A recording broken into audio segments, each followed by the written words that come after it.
guys, Uniqueness Essentials here. This is a requested video and I was asked to make an indoor swing chair. So this one caught my eye and it's a luxury Hamilton swing chair. I saw some other ones, but I prefer this one. Now I went online and then I looked into the price of swing chairs so that I know what my budget is going to be like. And as you can see, it's quite pricey for a swing chair.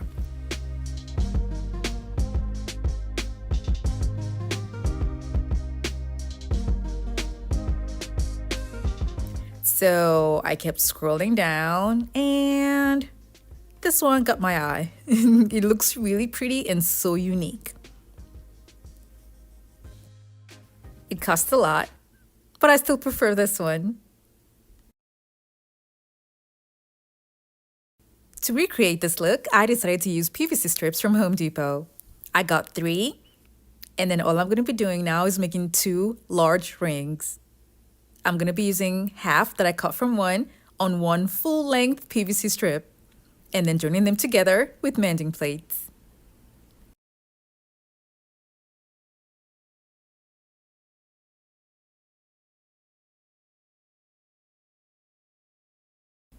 The next thing I'm going to do is drill a hole in the middle for hanging using a wide drill bit.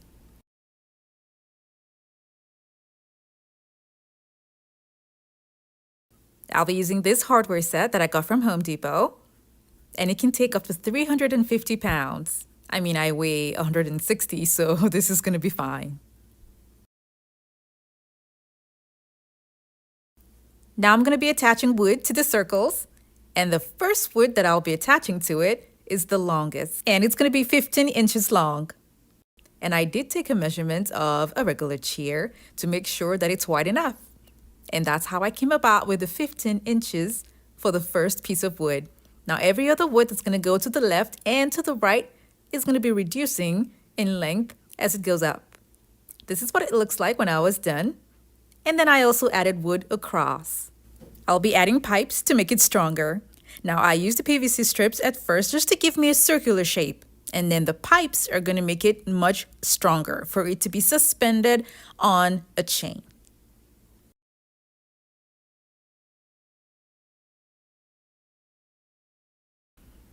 As you can see, the pipe bender is not going to give me a nice curve. That's why I had to use the PVC strips for the curve first before attaching the pipes.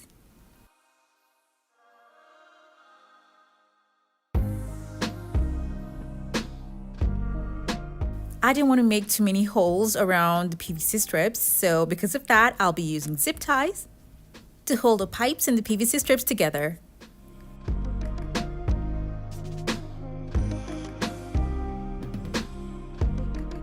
This is what it looks like, and the pipes are really important because at this point here, it reduces the tension that is on the PVC strip. So that way you can sit on it without having to worry about it coming off or going out of shape.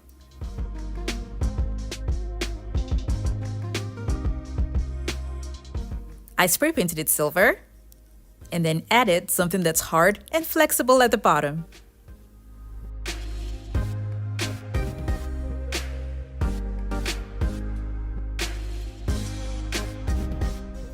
I'm doing this because I'm using a 1-inch foam on the seating and I want it to be comfortable.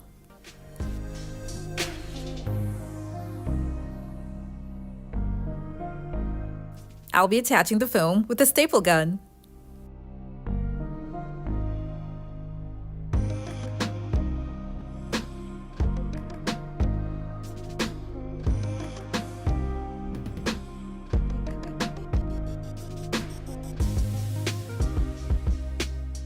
For this project, I'm going to be using this gray crushed velvet fabric.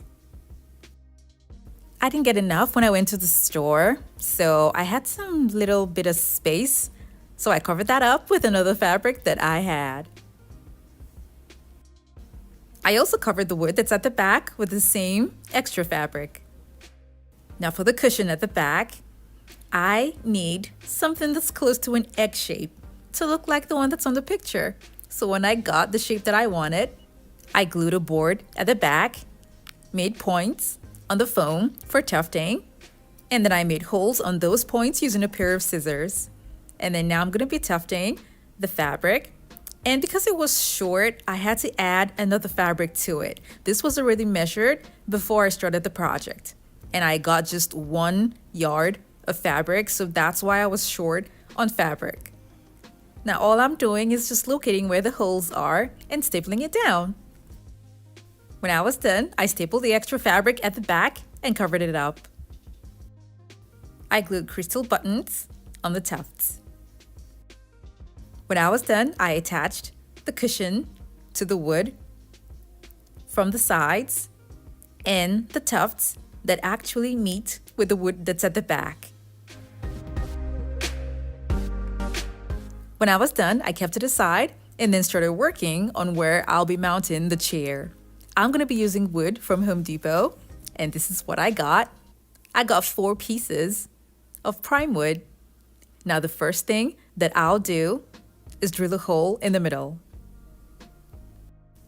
This hole is going to be for the hanging hardware.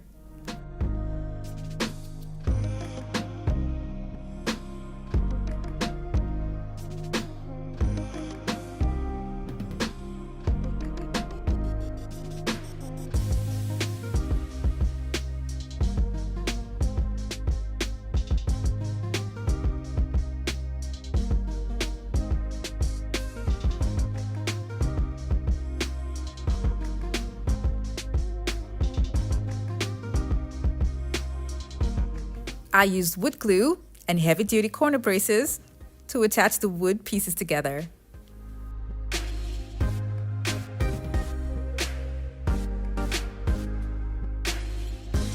Now when I was done, this is what it looked like, and then I painted it white. I got this chain from the hardware section, and it can take over 1,000 pounds. And then I also got this to hook it before mounting what I just made. Now this is what it looks like. But there's a problem with the method. It wasn't stable because I did not use wood to support both sides of the structure. So if you're going to use this method, I would recommend to support the sides with extra wood. At the end of the day, I went ahead to just use pipes. I used galvanized pipes, and then I attached fittings to it, and it was so easy to actually get a stand for my swing chair.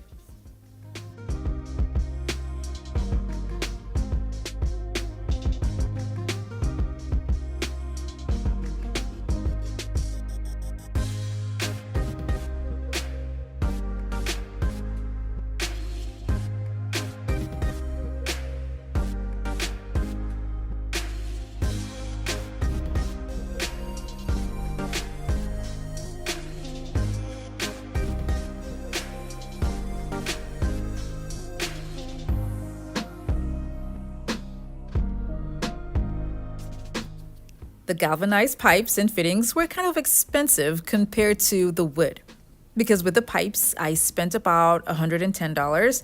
Meanwhile, using just the wood, I spent about $50. But I will use the wood for something else for a different project, and this one can hold the swing chair. But then with the pipes, it was really easy to assemble, and it's really sturdy.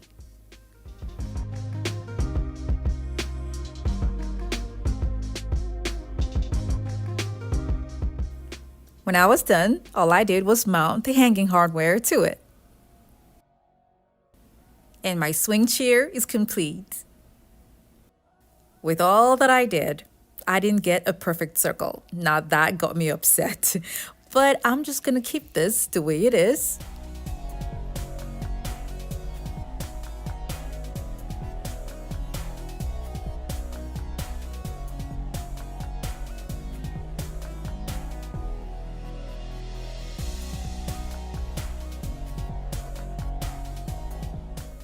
I have another amazing chair DIY that I made some months ago, and the link for this is going to be down in the description box below. I hope you all enjoyed this video. Now don't forget to like it and share with your friends and families as well. Thank you guys so much for watching. I have other home decor DIY videos that are linked in the description box below to check them out, and don't forget to click on the subscribe button.